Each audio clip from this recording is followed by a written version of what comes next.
Сәлем, енді мен сізге құтырған деп аталатын 2019 жылғы қорқынышты фильм туралы айтып беремін. Тамашалаңыздар. Роуз Миллер, өршіл және құмар сәнгер. Ол ұстамды және Гюнтер есімді бастықтың құрметіне ие болу үшін күреседі. Қыз әріптестерінің мазағына ұшыраған кезде өзін қорлық сезінеді. Роуз осы келеңсіз жағдайларға қарамастан сән индустриясында жұмыс істеу арманын орындауды жалғастыруда. Бір күні фермада фотограф болып жұмыс істейтін Бред есімді жергілікті сымбатты жігіт Роузды кеңсе кешіне шақырады. Сол жерде ол ұялшақ қызды сүйіп, оған сусындар береді. Бірақ біраз уақыттан кейін Роуз екі қыздың әңгімесін естіп, Бредтің оны шын жүректен сұрамағанын біледі. Бұл мәселені оның әпкесі Челси шешті.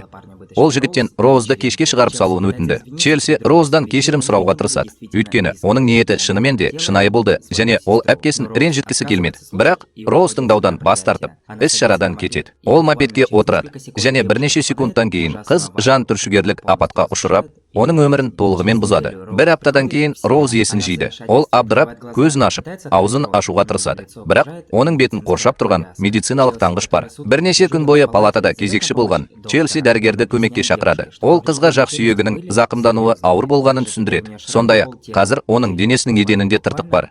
Өйткені ол апаттан кейін сөзбе-сөз бөлшектеніп алынған. Роуз оған айна беруін өтінеді де, оның жүзін көргенде шошып кетеді. Ол көптен бері жұмыс істеп келе жатқан арманының орындалғанын түсінеді. Ол қазір ешкім жұмыс істегісі келмейтін құбыжық. Роуз ауруханадан шығып, белгілі бір дәрежеде өзін кінәлі сезінетін Челсимен бірге тұруға кетеді. Қыз қазіргі жағдайға бейімделуге тырысады. Өйткені оған әдеттегі тамақтану да қиынға соғады. Шығарылғаннан кейінгі күні Роуз институтынан электронды хат алады. Онда ол озық технологияларды қолдана отырып, медицина саласындағы ауыр жағдайлармен айналысатын ауруханаға баруға шақырады. Келесі күні Челсимен бірге Роуз осы ауруханаға барады. Тексеруден кейін дәрігер Роуздың тәжірибелік процедуралардың біріне, атап айтқанда, дін жасушаларын манипуляциялауға тамаша үміткер болатынын айтады. Роуз мұның қауіпті болуы мүмкін екенін түсінеді.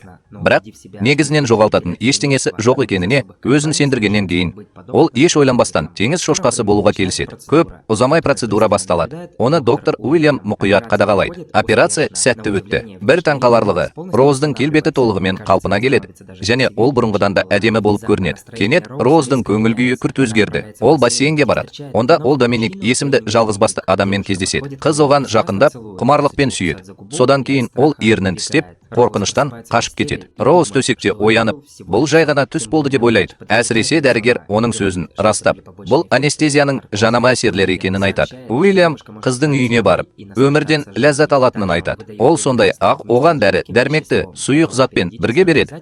Оны мезгіл тұтыну керек. Уильямның айтуынша, бұл жай ғана протеиндік коктейль.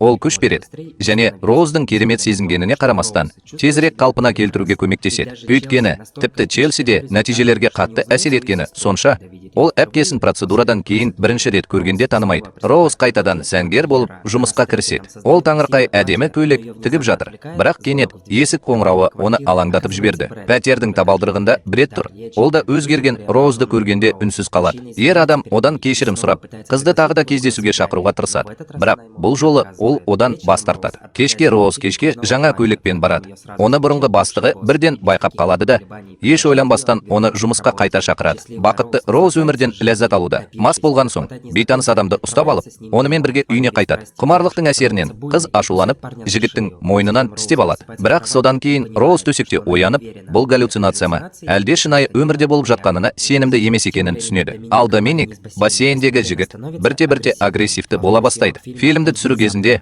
ол кенеттен Тейлор есімді мүгедегіне шабуыл жасап, оның мойнынан тістеп алады. Осы уақыт ішінде Роуздың іші қатты ауырып, бірнеше минут бойы есінен танып қалады. Содан кейін ол қанға толы шикі етке қатты аштықпен шөлдеп оянады. Түнде Роуз үйден шығып, қаланы аралап келе жатып, қызға жабысып қалған ер адамды байқайды. Роуз шөлін қандырғысы келеді. Содан кейін ол ер адамнан оны үйіне апаруын өтінеді.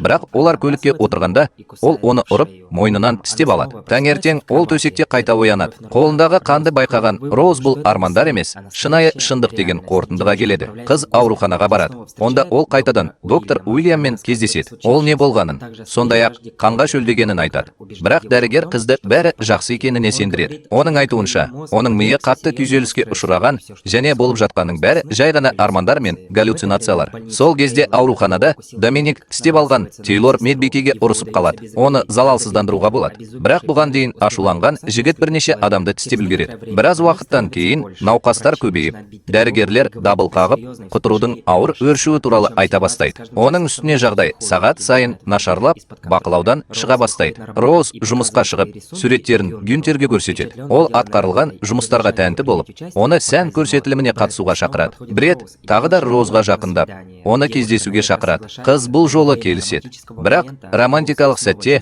Роуз қайтадан қанға шөлдеді. Ол дәретханаға барып, аузынан шыққысы келетін ерекше тіршілік иесін көреді. Ол мекемеден кетпекші болғанда, кенеттен кафеге ашулы бейтаныс адам шабуыл жасайды. Бред қызды қорғауға тырысып, төбелесіп жатқан ер адамды ұрып өлтіреді. Кешке Роуз тағы да шөлдеді. Біраз уақытқа дейін ол сөзбе-сөз құбыжыққа айналып, оған көмектесуге тырысқан адамды өлтіреді. Бірақ таңертең ол ештеңе болмағандай оянады. Роуз дәрігерге қоңырау шалуға тырысады. Сол кезде ол ауруханада оған берілген протеиндік коктейльдің қаннан тұратынын байқайды. Роуз жұмысқа кірісіп, бастығына көйлегін көрсетеді. Ол қуанып, Роуз мен Челсидің сән көрсетілімін шығуымен жабатынын айтады. Қыздар өте бақытты болады. Өйткені олар өмір бойы осы бағытта жүрді. Құтырудың өршуі өршіп, үкімет шара қолдана бастады. Олар адамдардан үйде болуды, агрессивті мінез құлық танытатын жануарлардан аулақ болуды. Сондай ақ аурудың белгілері пайда болған жағдайда дереу көмек сұрауды сұрайды. Карантинге қарамастан, Гюнтер әлі де сән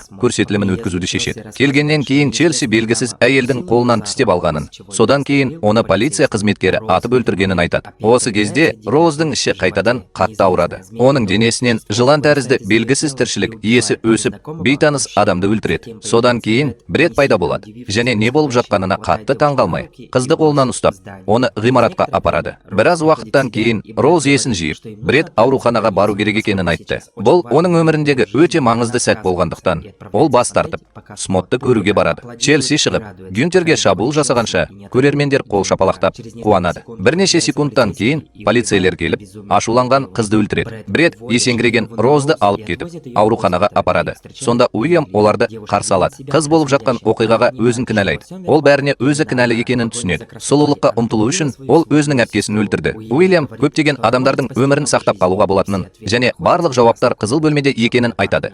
Бірақ ерлі зайыптылар оған кіргенде, ер адам оларды құлыптап тастайды. Содан кейін дәрігер қызға Бредтің барлығы туралы білетінін және оны бақылауға алынғанын айтады. Роуз ашуланып, тағы да сатқындықты сезінеді. Бірақ Бред оның істегенінің бәрі қорғаныс пен қамқорлық әрекеті екенін түсіндіруге тырысады. Содан кейін Уильям Бредке қан құйып, Роуздың ішіндегі паразиттің өзін сезінуіне себеп болады. Бөлмеде Уильямның әйелі де бар екені белгілі болды.